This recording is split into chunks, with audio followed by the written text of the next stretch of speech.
From WOKR, Rochester, this is News Source 13 at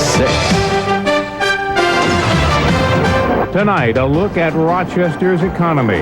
As we look forward to the site for a new performing arts center, we face a struggle to keep jobs in our area. Good evening, I'm Don Alhart. Well, just weeks before the holidays now, 600 local Bausch & Lomb workers have learned today their jobs are being cut. The company is targeting 850 jobs worldwide, with most of those cuts hitting our community. The news is especially upsetting to workers because, as News Source 13's Patrice Walsh tells us, Bausch & Lomb's contact lens division is doing well. Bausch & Lomb says it's cutting jobs to be a stronger competitor in the next century. That doesn't mean much to Elaine Campione, one of the many faces behind the numbers. I'm going to be without a job. There was poor planning maybe on their part. 600 workers here at Bausch & Lomb's manufacturing plant on Goodman Street will lose their jobs. They will be phased out over the next year.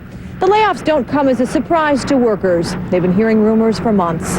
What they find most upsetting is the timing of all of this. They say it couldn't be worse just before the holidays. Timing is bad, very bad. Holidays. They could have told us a little sooner than they did because they knew something was going to happen, and they could have at least give us, earlier notice as to what's going on. There is no good time to make an announcement of workforce reductions. Bausch & Lomb's CEO William Carpenter says the layoffs are being announced now to put an end to rumors and give workers time to make decisions. Carpenter admits, though, the cuts come at a time when the contact lens division is doing extremely well.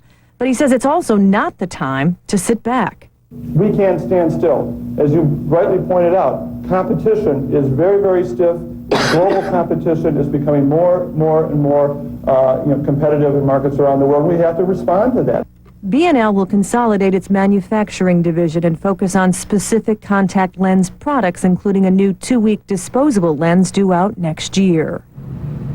We're live now at Bausch & Lomb's headquarters here in downtown Rochester. A tough day, no doubt, for workers. Many of them told us they were going home early. They couldn't handle the stress of being told they were losing their jobs. Now they can either take a buyout now and leave or wait around and face layoff later on. Don, as painful as these cuts are, the company says they're necessary and they'll save the company $30 million over the next year. Yeah, we always look at our local companies and their local presence in the community. Is this in any way being interpreted as a change of commitment here locally? Well, Bausch & Lomb's CEO says it shouldn't be interpreted like that. He says the headquarters is here in Rochester. The company is committed to Rochester, but people have to remember they are a global company. They have to keep those interests in mind as well, which is why we're seeing the cuts that we saw today. All right, thank you, Patrice Walsh, downtown.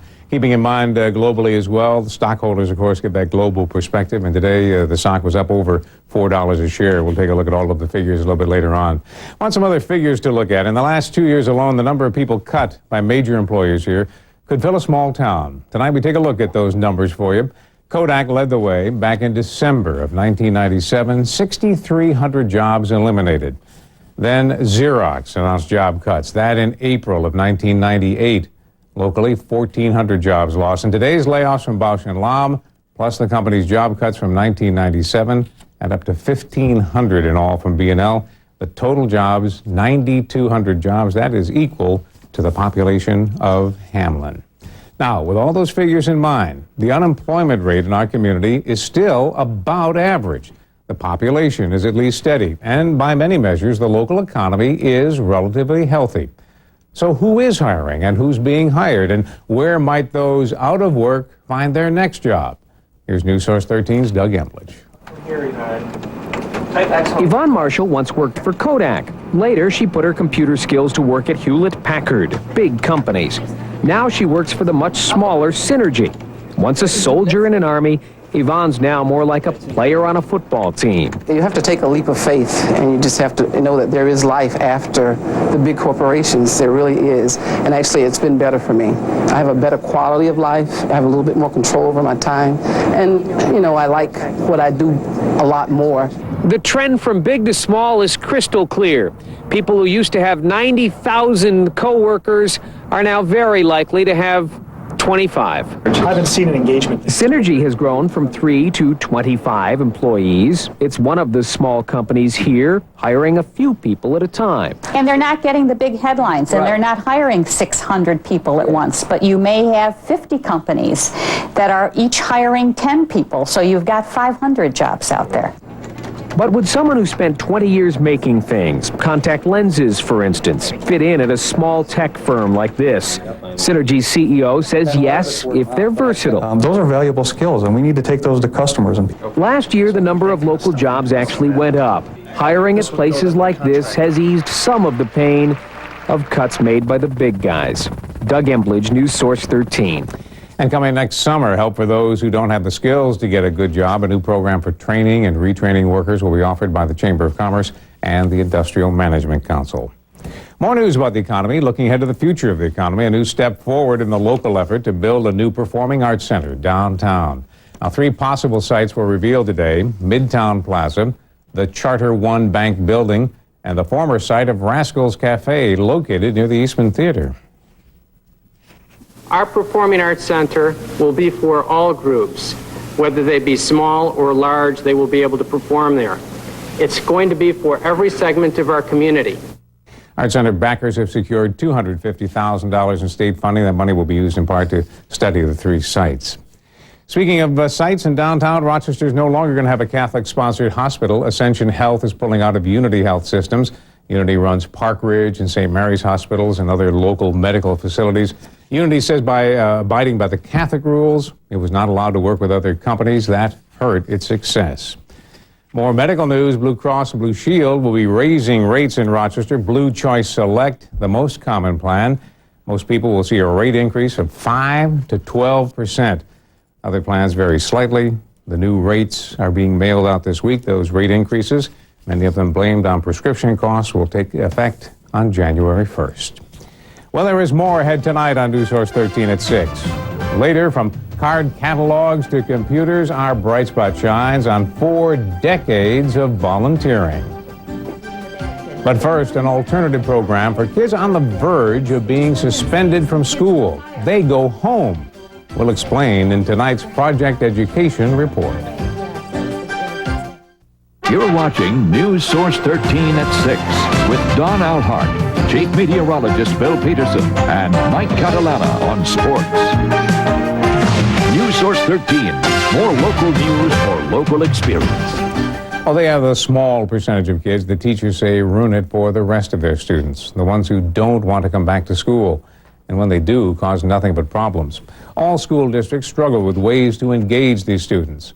Tonight, we learned about one district's alternative. It is called the Possibilities Center. As News Source 13's James Flash tells us in tonight's Project Education Report, for some, it makes an education a real possibility. The school day is underway at Canandaigua Academy. What is routine for most of the 1,300 students here is a struggle for Ricky Rudy. And then, when Mom would go to drop me off, I wouldn't get out of the car or something.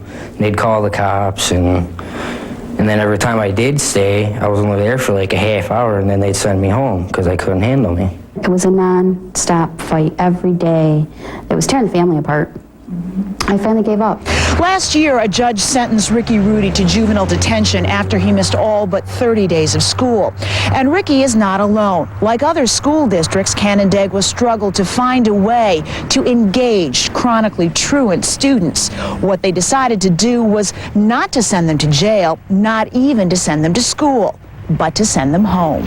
Every day, Ricky and 7 other students leave their homes for this one. Was that a good thing or a bad thing? Why? School lessons, in this case English, take place in a large living room. Down the hall there is a kitchen and a laundry. Each day the students make their own breakfast and lunch. They care for Max the dog. Sharing these simple tasks forces them to invest in their school and in each other. We're trying to create a family atmosphere. We have dinners together. We each have chores, so we get together and do that. So they have ownership for the building. It releases some barriers, some boundaries. It's a different feeling. What color you gotta get? Yellow. Ricky spends part of his school day working at a daycare, learning life's lessons about responsibilities like holding a job. But the district is quick to point out that this is not a trade school. We're not at all watering down the curriculum here. The curriculum is the same as the high school, but these are the kids that'll fall between the cracks in a large school. Trying to find out, how do they learn best? What can we do? We'll do whatever it takes, to find out what pushes their buttons in a good way. How can we motivate them? That's okay. I don't remember this book. At times, frustrations still erupt, yet these students who might have at one time walked out of school struggle instead to avoid breaching the trust that they now share with their teachers. It's just like a friendship. I mean, once you get to know them better, you're willing to help them out more and stuff like that, and you really don't want to let them down, which is actually nice. He's a totally different person. He was an angry, scared little boy 6 months ago. He's a very happy young man now, looking forward to a future educational future.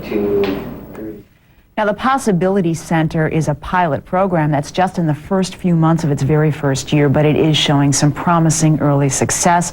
For example, last year, Ricky Rudy spent just 30 days in school. This year, he has not missed a single day. And beyond the numbers, he tells us he wants to attend school now.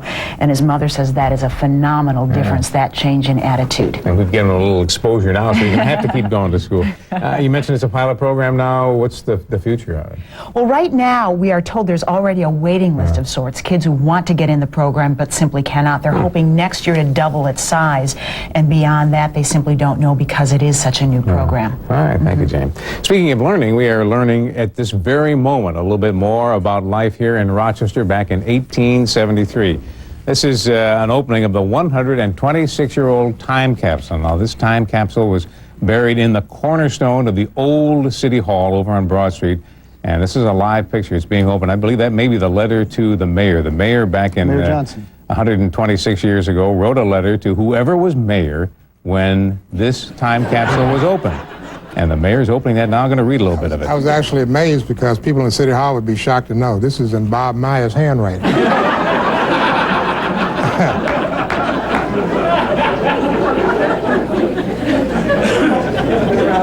We knew he'd been around a long time, but not forever. This reads, and it's in amazingly perfect shape. It says, the cornerstone of the Rochester City Hall was laid in Masonic form by M.W., which means most worshipful Christopher G. Fox, Grand Master of Masons in the state of New York, on the 28th day of May, 1873.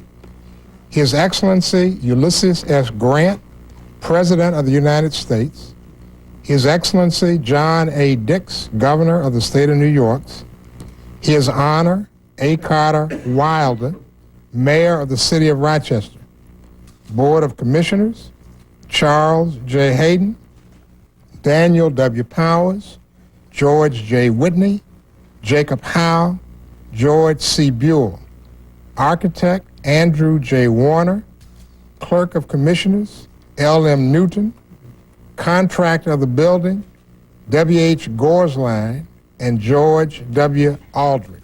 So as the mayor reads the letter, you're looking at some earlier footage, this courtesy of WXXI today, providing a live feed for us. The original time capsule being opened. Here you see just a few minutes ago. This is probably 10, 15 minutes ago when they were opening up the capsule, opening the letter. You just heard the mayor reading. And, of course, we'll be sharing that, learning a lot about the history of Rochester and a lot of other things that were put in there. You may have seen the list in the paper the other day, so we'll be anxious to hear more about it. From the past, we go to the future now. Jenny Ryan in the newsroom. We look ahead to 11 o'clock. Well, after today's layoffs at Bausch & Lomb, we look at Rochester's economy. Compared to the rest of the country, how do we shape up? Plus, a change at Kodak, the company says it will add jobs. And a new way doctors can keep an eye on your heart at home. Those stories and more from our time capsule coming up at 11. All right, we'll look for you then. Thank you, Jenny. Right now, time to take a preview of what's coming up in our forecast. Yeah, we're going to be cold again tonight, but certainly we'll get warmer as we head through the next couple of days now. Take a look at the Our high temperature today was 33 degrees. Our low last night, 14. Well, the Pokemon craze is at suburban Greece. Take a look. This is a 7-foot-tall Pikachu Pokemon made out of snow. A good job for 7- and 8-year-old John and Alicia Mastrella. A little help from Dad. The big question is, will Pokemon survive the next couple of days? For that, we're going to depend on the temperatures and our forecast from Bill. I think Pokemon will shrink in size starting tomorrow. little trouble, because with some sunshine and milder temperatures, certainly warmer air, warmer trending air is headed our way. Let's take a look now at our current conditions. Mostly clear skies. Our temperature at 30 degrees. Winds are calm, our humidity at 61%, pressure continues to fall, and what we will see is some cooler air tonight, but it will vary again much as it did last night. Let's go live around the neighborhood right now. We told you last night that up along the lake shore, as we go around the neighborhood, temperatures were in the 20s and would remain so. Parma still for low last night at 20 degrees. Downtown, 22 degrees in Rochester. But look at what happened down through the Finger Lakes. Temperatures down into the, almost down into the single digits. In fact, Newark cooled down to about 5 degrees. So certainly the same trend will happen tonight. A little bit milder through the northern 3 counties and then colder further to the south, but not quite as extreme as it was last night. Weather spotters around the neighborhood, you can see temperatures in the 20s, almost north to southeast to west. A little bit cooler, you can see Lima down to 20 degrees, Dalton down to 20 degrees, and over into Palmyra also at 20 degrees. Everyone else in the mid to upper 20s, everyone will cool down tonight. You can see, however, that there's some milder air just back to the west, 30s and 40s, that is headed our way. The warming trend begins during the day tomorrow. Along with the warmer temperatures, of course, will come some clouds and showers. It'll stay dry tomorrow, but as we head toward the weekend, we can look for just a little bit of rain. However, tonight, mainly clear skies, light winds will let us cool down significantly. No significant rainfall or snowfall around the area during the day today. The lake effect snow that was in here earlier shut down overnight. We saw nothing in the way of moisture during the day today. In fact, most of the day was sunny because of this strong high-pressure ridge that was over us. But notice back to the west, there is that system that is headed our way. Now for Thursday, in advance of this system, of course, milder air drawn into western New York up into the 30s and 40s tomorrow. It's going to seem almost like a heat wave compared to what we did see during the day today. And then Friday, very little change, but we're going to keep an eye on this system back to the west. This system also heads our way for the first part of next week, but at least we're looking for 2 to 3 days of milder temperature before winter returns. 20 will be our low tonight, but into the middle teens down through the Finger Lakes for tomorrow morning. Start at 22 degrees with some sunshine. By noon up to 40, so a comfortable day tomorrow. By 5 o'clock, temperatures starting to cool down again as the sun begins to set. Our temperature at 5 o'clock will be 38. 48 on Friday, chance of an afternoon shower. For Saturday, looking for some showers off and on during the day, and 49 degrees. And then for Sunday, looking at 45 degrees with a low in the 30s. And I do believe I heard that Bristol Mountain Ski Area is open for skiing starting tomorrow, but I would call ahead just to check and make sure. All right, thank you, Bill. Yep. Mike is here. Sports coming up next. Yeah, Don, a friendly fight in the Sabres game. We'll show you that. And Thurman Thomas is back for the Bills. We'll go to his first practice. Sports is next. Mike's here taking a look at sports, and Bill's getting back to, we've lost some with injuries, but some coming back. Yeah, and this is a guy they've been waiting for, Don. It has been quite a wait for Thurman Thomas, injured on the first play of the first game of the season, a bruised kidney and liver. But now he's back. Today was his first practice since that injury, and News Source 13's Tracy Bush was there. Thurman Thomas practiced for the first time today since week 1 when he was injured on the first play of the game. He had a liver contusion that kept him out until now. It was very emotional for me just to be back out there, and felt really good. All the things that we were doing when I left, before I left, I got back on the practice field today, and the guys were still doing the same thing, you know, joking in between periods, and whenever the defense was out there, you know, our clown leader, Eric Moe, was on the sideline telling jokes. So things haven't changed, and you know, and that's the type of response I wanted to see. Thurman was excited to be out there today, you know, running around and being a part of the team, and so I think he's certainly looking forward to it, and we're looking forward to it too. I think the team was certainly enthused by him being out there.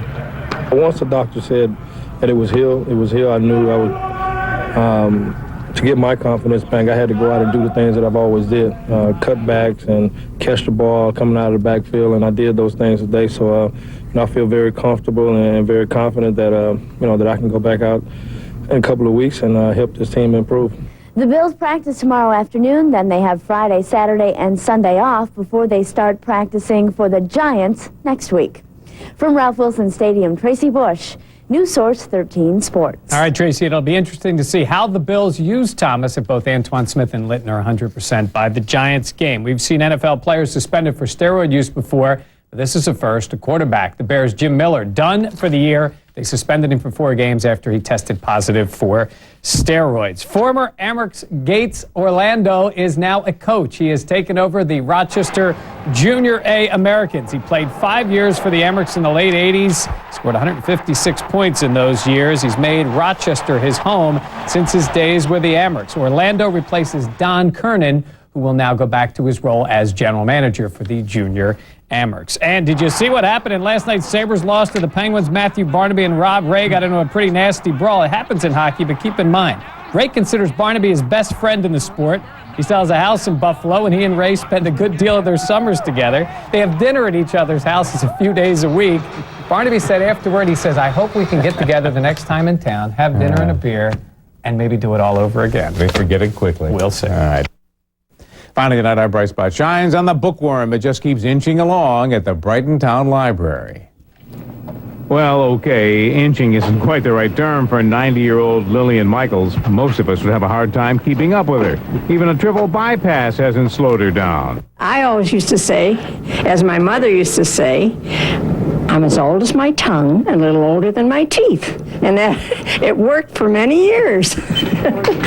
Lillian started volunteering in the library in 1956, 43 years ago. I came for a month to see if I liked it.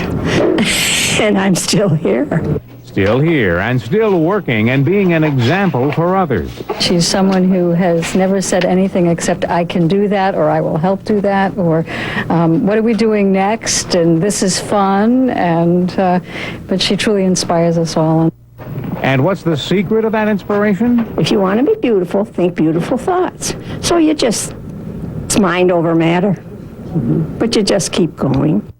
So tonight our bright spot shines on Lillian the librarian. Thanks for the hard work and beautiful thoughts. Yeah, salute indeed. Check out the weather before we go. Cold tonight, but warmer tomorrow. All right, and coming up in sports? High school basketball highlights. Stay tuned now with the ABC World News tonight with Peter Jennings. Ginny Ryan joins us with more at 11.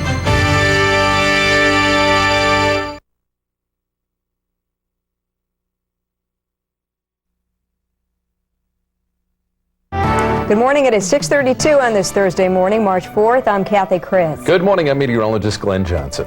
You're going to need some extra time if you're hitting those roads this morning. It is pretty brutal out there. Well, let's put it, when we came in this morning, we had a difficult time. Take a look at this live picture. It's difficult to even see the vehicles on the road here. This is 490. We're talking about moderate to heavy snowfall. Winds are gusting at 30 to 40 miles per hour. Wind speeds are way, way down. And of course, the natural recommendation here is if you don't have to travel, don't do it, because it's one of those days. Let me show you. We showed you what it looks like on the live picture. Here's a look at what it looks like on the radar. We're talking about moderate to heavy snow. It's been going on since about midnight or so.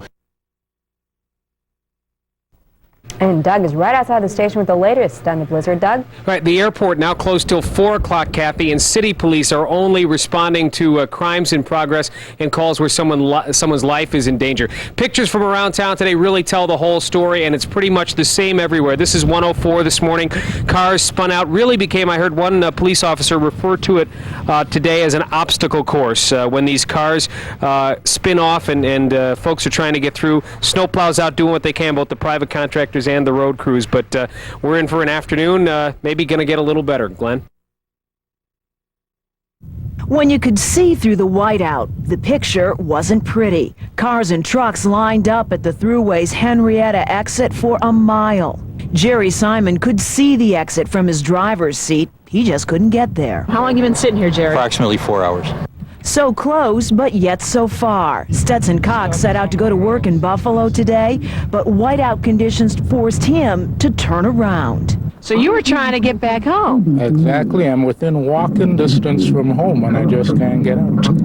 How frustrating is that? Very, very.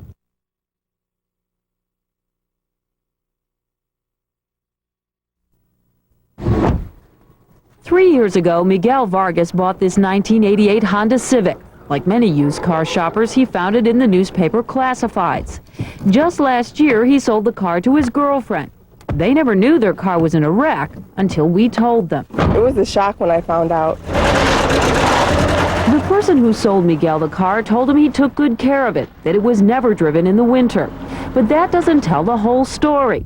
In fact, the car was totaled by an insurance company in 1996, after a previous owner was involved in a multi-car pileup on 490 during a winter snowstorm. So you feel like you were misled? Oh yeah, I definitely feel I was misled. If I would have known that information, I would never purchase the car in the first place. To Miguel and Rachel, their Honda appeared to be in good shape. But to the trained eye, it's obvious the car underwent some major repairs. You know, you can tell the fenders have are been replaced, they're not factory. On the rear door, you can see where it isn't flush with the car. The door's out a little bit, so you can tell it's been in an accident. So why didn't Miguel know his car was totaled? The fact is, New York State doesn't require owners of salvage vehicles to disclose damage information. If a car is rebuilt and put back on the road, it gets a clean title. We tried to speak to the man who sold Miguel his Honda. Hi, Mr. Wood, can I talk to you a minute? But Igor Napora said he would speak to us only if he were paid. $5,000. $5,000? If the terms of discussing this car is a check for $5,000, we're going to have to politely decline because we don't pay for information. Well, then fine. Be that way. I mean, I don't care.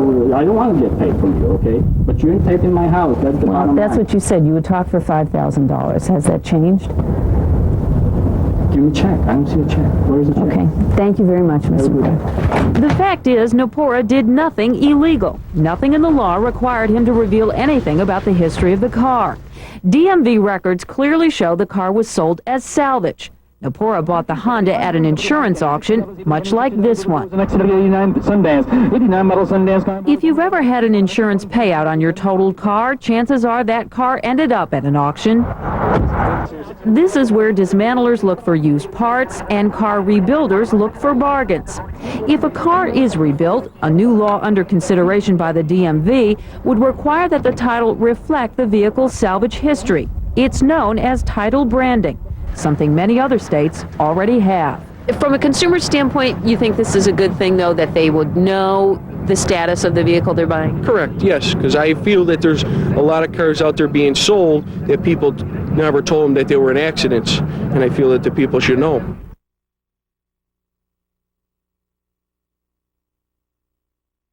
Imagine Rochester as a new gateway to the eastern United States. That is the vision of those planning a high-speed ferry service between Rochester and Toronto. The hassle of busy roads is steering some people back to the waterways. News Source 13's Doug Amblich has more on this in our Canada Connection. This is a smaller, passenger-only version of the fast ferries that would run between Rochester and Toronto. Ferries have served this route between the eastern tip of Long Island and New London, Connecticut for more than 200 years. I could make it in almost the same amount of time, but I'd be much more tired. See, this way I can just relax and just sit back and talk to my wife and sister-in-law and brother and just leave the driving to them. Cross Sound Ferry is a private company profiting from this route since 1975. There's been a natural progression back to the waterways as a mode of transportation because of the heavily congested highway systems in this country. And I think people just love to be on the water. There's a novelty of, you look out the window here and it's beautiful and it's a nice, there's no traffic here, no traffic jams. Mikas says good service is the key, offering amenities, making it easy for ferry passengers to catch a bus or train. In addition to the high-speed passenger ferries, this company also runs 5 larger vehicle ferries.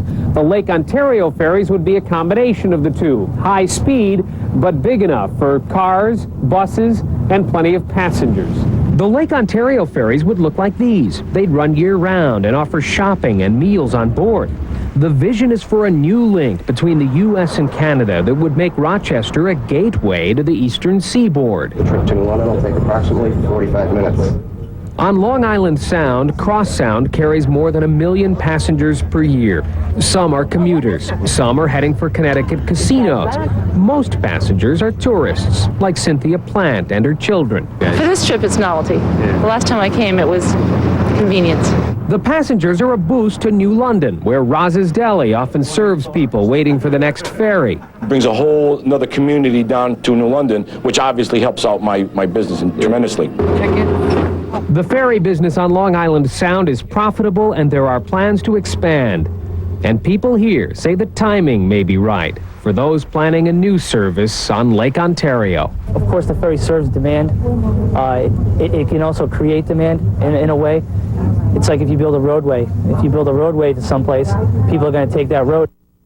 All right, now we've got a couple maps to kind of show you the comparison between the Long Island ferry situation and what might happen between Rochester and Toronto. If you look on this map here, that ferry went between Orient Point up to New London, Connecticut, avoiding, for many people, a drive through the heavy traffic in New York City and then back up through Connecticut.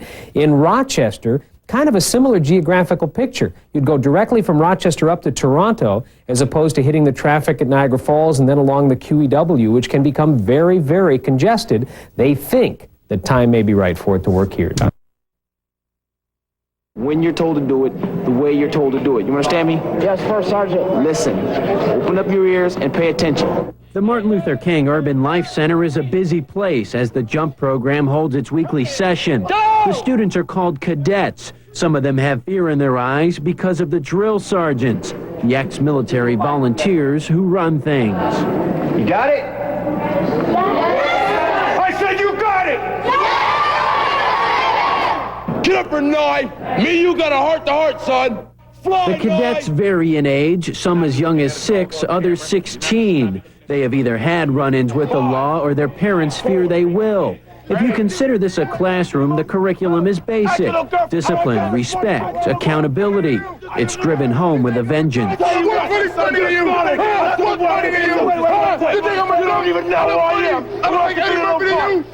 we get an individual that first comes into the program, if they look like they're having a hard time complying with the rules, what we'll do, we'll send 3 guys over there, have one yell at them from the front, one yell at them from the left, and one yelling at them from the right. Basically what we do there is we confuse the person. After the cadet is broken down, the voice of reason steps in, and the building process begins. The cadets all learn how to follow orders, but no one has ordered them to be here. The JUMP program is privately run and strictly voluntary. JUMP stands for Junior Uniformed Mentoring Program. The military roots are obvious. By teaching them discipline, really right from wrong, self-esteem. If you have high self-esteem and respect for yourself, you respect others. When you respect others, you don't commit crime against others. John Dixon is the program's founder. He started it with his own money and just a handful of students. Now there are more than 100. Put your back against the wall. This 16-year-old John is having some problems at home and in school. First, he gets his welcome to the program. You think you tough? You think you tough, don't you? So you ain't tough. You ain't bad. You understand me? Son, I am 5'7", a bad attitude. You understand me? I will climb up one side of you and down the other side. You keep whispering like you want to date. Hit me like you want to date. You bad, hit me, son. Like you want to date, son. Me. My head is spinning at this point, but so far I like what I see. There's a lot of discipline, there's a lot of yelling, but Captain Dixon also, you can tell there's he's experienced with kids and people, and he's a little bit on the tender side, and I think that's a good balance. After you complete your assignment, if we get a report, there might be a possibility that we might bag off. Might. You understand me, John? But right now, I'm in your back pocket. And I'm in his back pocket and your back pocket. And I'm behind his.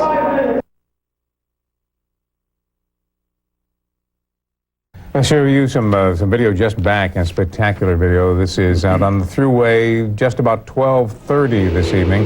This is the scene on the New York State Thruway near East River Road. And the reports that we have, and you'll have to look at the video as we look at it with you. This is the first we've had a chance to look at it. The initial reports, 2 tractor-trailer rigs collided, obviously exploding and catching on fire. You can see the side of one rig there and the firefighters from the scene. We've had the crash rig from the airport has been sent out there, ambulances from Brighton and Henrietta. Good evening, I'm Don Alhart. Investigators spent most of this day trying to figure out exactly what happened last night to cause 2 tractor-trailer trucks to collide on the Thruway. So far, here's what police believe took place. A tractor-trailer carrying crushed junk cars was driving westbound on the Thruway. It went under an overpass. Some cars toppled off the back of that truck. Now, a Tops Markets tractor trailer following directly behind then swerved to avoid the crushed cars, in the process crossing over the median and spinning around and then running into a truck that was going in the other direction. At that point, both rigs burst into flames. The search for answers is being conducted here in Rochester and at the site of the crash and across the border as well in Canada. News Source 13's Jane Flash reports. The two cabs came to rest on their sides within feet of each other, their huge trailers twisted together. It's a great loss. It's a great loss. Gene Gendris drove here from Buffalo to reclaim personal items belonging to his co-worker. He was not prepared for what he would see. This is the first guy we lost in an accident like this. It's hard. It's hard. Bobby was just a good guy. Bobby Gall had finished his night's work. He was headed home to his family in Buffalo when he swerved to miss the junked cars in the road. Seconds later, a collision. Punctured fuel tanks explode. I was headed east and I saw a big ball of fire, and then I realized there was trucks across the road, and there was a truck down over the side. It was all on fire, burning up. By morning's light, technicians from downstate used laser technology to try to reconstruct the accident. Police say prior to this crash, two other cars struck smaller portions of the debris in the road and spun out of control with flat tires. Now the focus of this investigation is on the driver of the rig that was carrying the salvaged cars. The driver who never stopped, even after striking a bridge abutment here.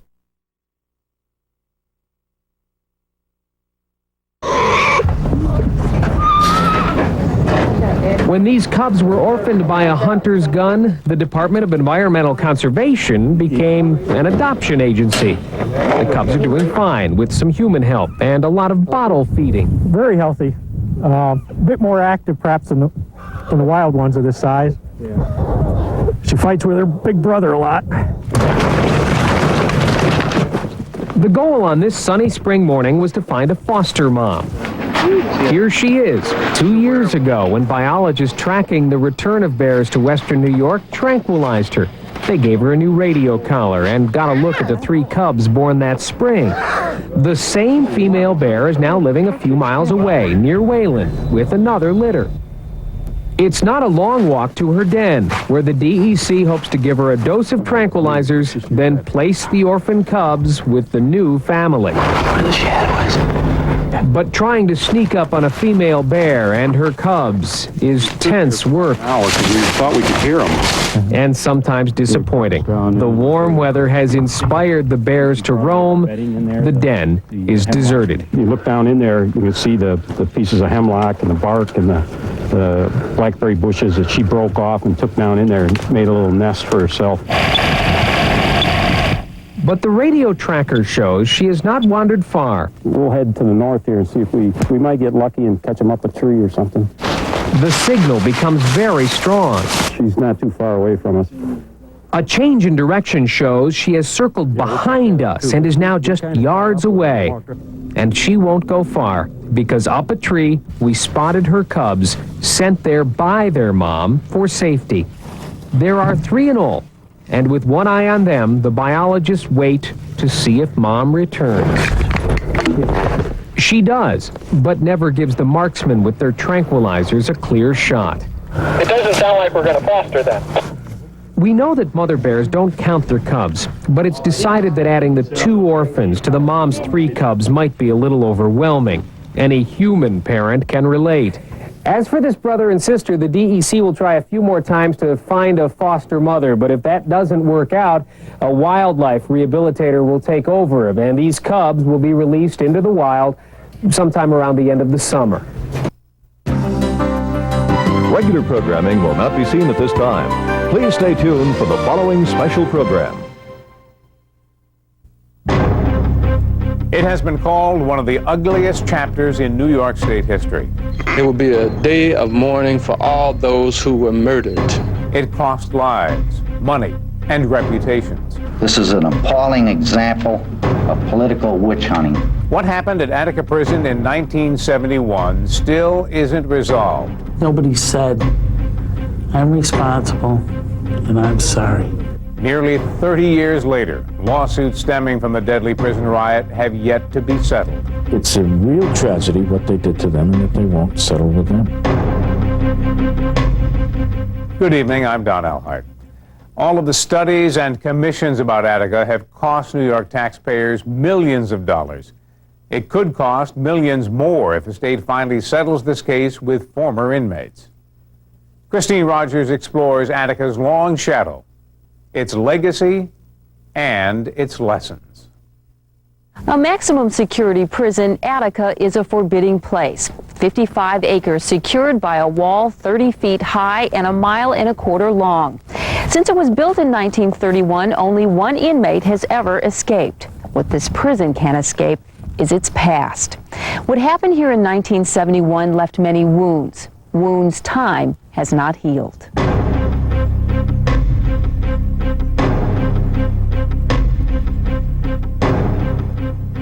Just bring back a lot of memories. You know, it's just real painful when you think about it. As far as a closure, I don't think it'll ever be no closure because it's just too much happened. You know, it's something that's going to constantly, you can't get rid of it. For those inmates who live to speak about Attica, there is still pain. 28 years later, James Henderson is still waiting for justice. It's ridiculous. It is, because of what had happened and the way it went down. You know, I don't think anyone should have to wait 28 years for anything.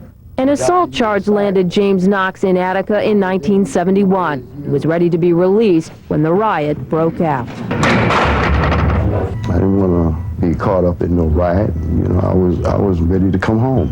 You know, I had served my time, you know. There's something happening here. What it is ain't exactly clear. The Attica prison riot unfolded as the nation grappled with war and racism. Vietnam took more than 45,000 American lives. The U.S. Supreme Court upheld busing as a way to desegregate schools. In 1971, Attica's prison population was largely black and Latino. All the guards were white. There were few work and counseling programs, and inmates were confined to their cells 14 to 16 hours a day. It was a lot of tension, you know, and you had the feeling like something was going to happen, but you didn't know what was going to happen. I pretty much subscribed to the belief that it wasn't a planned event, that it was, like most of our significant incidents that we had, begin with some kind of a spark. Hey, Frank. How you doing, boss? Good day.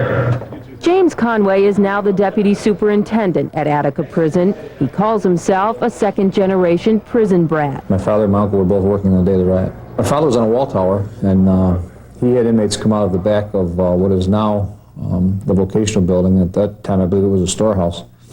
And they charged the area where they used to bring coal into the facility. And they assaulted an officer underneath his tower. He brought his rifle up and held them off until the gate could be secured. And that officer to this day still credits him with saving his life. It was the morning of September 9th when a group of prisoners decided they had enough. They assaulted an officer in this hallway. A bad bolt on a gate allowed them access to what is known as Times Square, the heart of the prison security. It was here the inmates killed a young guard and began to take control of the prison. I happened to look up at one of the guys, you know, Homer Hogan, because he was inside of the cell block. And I asked him what was going on, and he said, man, they're killing them in here, man. And he began to hold his head like out of the window between the bars. He was puking up. After the initial chaos, the inmates started to organize. They set up makeshift tents in the prison D-yard. They took hostages and began to make their demands. After 4 days of failed negotiations, Governor Nelson Rockefeller gave the orders for state troopers to storm the prison. Everybody get a gas mask. And then all of a sudden, a helicopter comes up, dropped the tear gas, everybody hit the ground. Before you hit the ground, the bullets start flying, you know? I don't think really any inmate, you know, expected it to happen the way that it did, you know, the way that it went down. But it, you know, it was terrible. When it was over, 43 people lost their lives. After the riot was quelled, inmates say they were tortured and beaten by guards. James Knox remembers what happened to Frank Big Black Smith, who was part of the inmate negotiating team. They was putting their cigarettes out on him. They were using him as a human ashtray. You know, I seen that with my own eyes. 2 years ago, a jury awarded Smith $4 million in damages. The decision was later overturned. Attica is a big part of life to me, not just me. You know, these people you see standing around. We've been at this, you know, for a long time. So it's very personal. I want something to come out of Attica. It's just not a monetary thing. 700 inmates have filed a class action lawsuit against New York State. The case was recently assigned to a federal judge who vows a settlement will be reached. Just how much this could end up costing New York taxpayers is uncertain. But it's not just inmates who are seeking justice. When we come back, the family of a hostage who was killed at Attica talks about their loss and why they think New York State is to blame. It's just like they knocked my family right down off its foundation. My dad was the foundation of my family, and it ruined the members of my family's lives to this very day.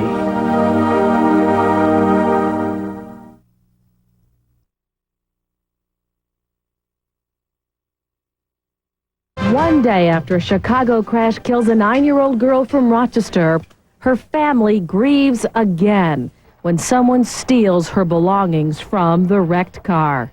What you took is not worth anything to you or on the street, but it's very important for my family.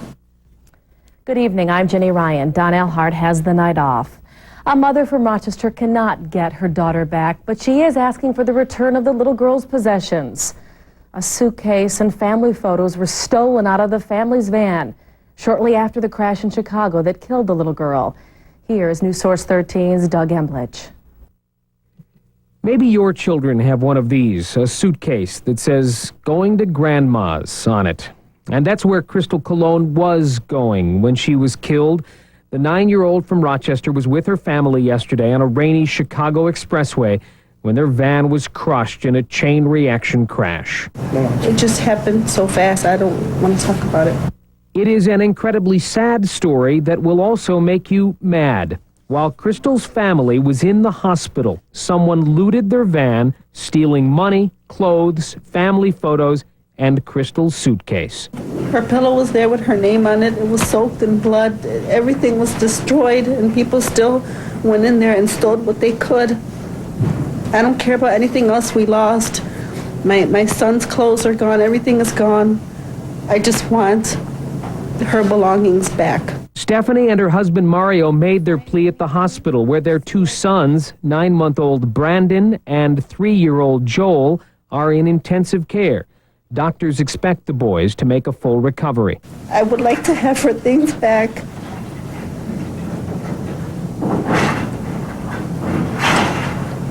I have 2 little boys that I have to explain this to, and I would like to have everything I could possibly have of her so I could take her back home with me. Stephanie, the mom, was raised in Chicago, but she moved to Rochester several years ago where she met her husband. They were going to a family reunion. They had just passed a "Welcome to Chicago" sign when that crash happened yesterday during a rainy morning rush hour. From WOKR Rochester, this is 13-2000.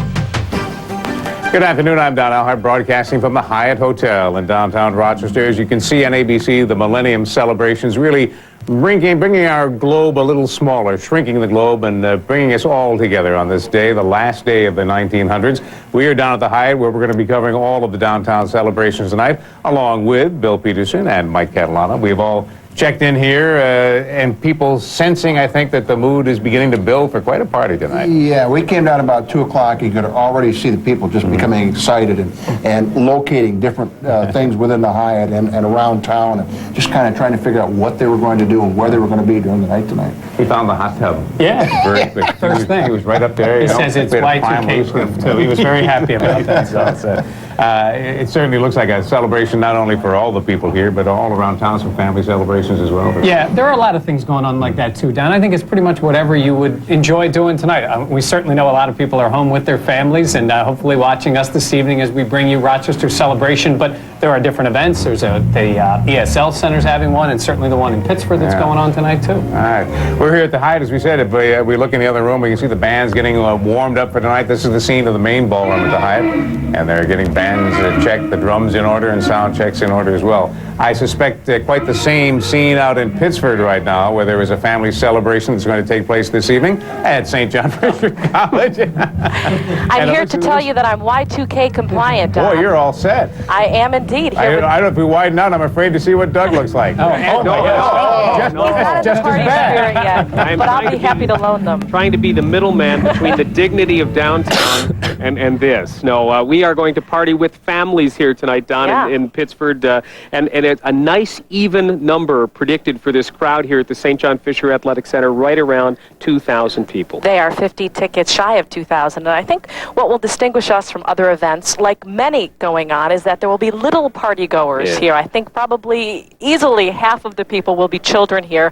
A lot of people said, hey, we want to make this a family event, so that's what they did here in many towns across Monroe County in the area, Doug. Yeah, they either couldn't get sitters or they didn't want sitters, I guess. Out in Brockport, we visited there yesterday where they've got quite a celebration planned. Family celebration early on, and later on a dinner dance. And they were setting up at the Seymour Union at Brockport State yesterday. And it's not just Brockport, it's Sweden, Clarkson, and Brockport together, and that's how they've kind of themed it, with the 3 rooms decorated there.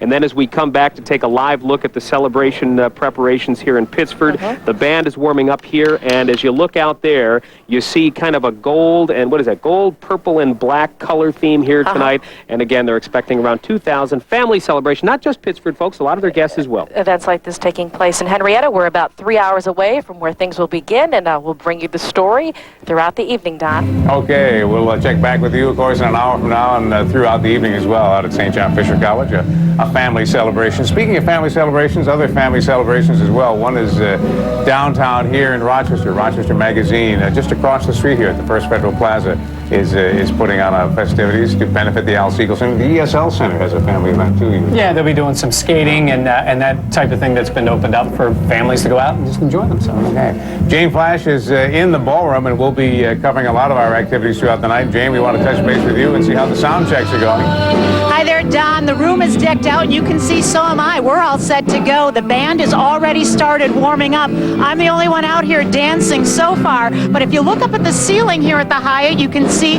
there are big balloons stuffed with confetti. They are all set for the big celebration. About 8 hours from now, that confetti will drop. This is not the only floor where there will be celebrations here at the Hyatt. Throughout the evening, we will take you elsewhere. We will take you to a shagadelic disco, 70s style disco downstairs, and also do a little gambling with you later, so you'll want to stay tuned. All right, we'll check back with you, Jane. I can only imagine what it's going to be like when we add people to the equation here tonight. We're just getting to it now. As we've watched the new year unfold around the world, we have found there have been very few Y2K glitches that everyone has been talking about. Just in case, though, we are prepared here, the Office of Emergency Preparedness, and that's where we find Christine Rogers to tell us what they have planned there. Christine? Well, as you can see behind me, Don, right at the moment, all is quiet here. There are actually more reporters and photographers than anyone else, but that will change by 7 o'clock. About 25 agencies will be represented here, including the New York State Police, the Department of Transportation, County Fire, and other organizations such as that. The last time this was in place, you might recall, was in March for our blizzard when a state of emergency was declared in the Monroe County. Not the case, so at least what they're expecting tonight. But this is a just in case, and this certainly isn't unique, Don. These types of operations are set up at various counties around the state. As a matter of fact, the state operations emergency services has been in place, mobilized since yesterday. Okay, well, we will check back with you throughout the evening as well, Christine, and certainly an hour from now as well. And we'll be back in just a moment with more of our live coverage as we count down to the year 2000.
looks like a blizzard there. That's 3,500 pounds of confetti being fired by cannons from 13 different locations. Our cameras can hardly see through the paper. From Times Square in New York City to Rochester, New York at the Hyatt Hotel, we are indeed welcoming in this brand new year, 2000. You saw the fireworks in the sky a few moments ago. They continue downtown. And the celebration, that's the song you're listening to. People certainly are celebrating here at the Hyatt tonight. Don Alhart, along with Mike Catalana and Bill Peterson. Our wives have been here all night, so we want to wish everyone a very happy new year, and happy new year to Bill and Mike. Pleasure working with you and coming to a new millennium. Yeah, it's going to be an interesting year ahead, Don, an interesting few years ahead. A lot of exciting things in the past and a lot more to go. It's been a good party tonight. Yeah, it's been a lot of fun. I'm glad I have my family all with me tonight. All right. We want to check in. There have been concerns about Y2K. Christine Rogers waiting patiently all night at the Office of Emergency Preparedness. The midnight hour has come. What's happened, Christine? And it's come and it's been totally uneventful, and that's a good thing. And not without some cheer, too, Don. We were told to imagine this was Waterford Crystal and there was some Dom Perignon in here. Let me tell you, it's a plastic cup and it's sparkling grape juice, but we've enjoyed toasting in the new year nonetheless. No problems. All of the agencies, various agencies here tonight gave a big thumbs up when asked a moment ago if everything was okay. By the way, we can give you a preview of what the morning paper is going to look like. There it is. This is it. January 1, 2000. We've talked about it. We've talked about it. It's finally here, and no problems here at the Emergency Operations Center, Don. All right, and that is one newspaper I think that people are going to be keeping as a souvenir for I sure a think long so. time to come. Especially the little ones here who are going to see a lot more of 2000 than a lot of us are going to see. A wonderful party here at the Hyatt. We just want to remind you that our coverage is going to continue. We'll be back here at 1 a.m. We'll check in again with Doug Emlich and Ginny Ryan out in Pittsford at St. John Fisher College. All the festivities, the fireworks downtown, we'll bring it all together for you and share it with you at 1 o'clock this morning. So enjoy the rest of the coverage now from ABC. We'll be back at 1 a.m. with more from the Hyatt at 13-2000. All right.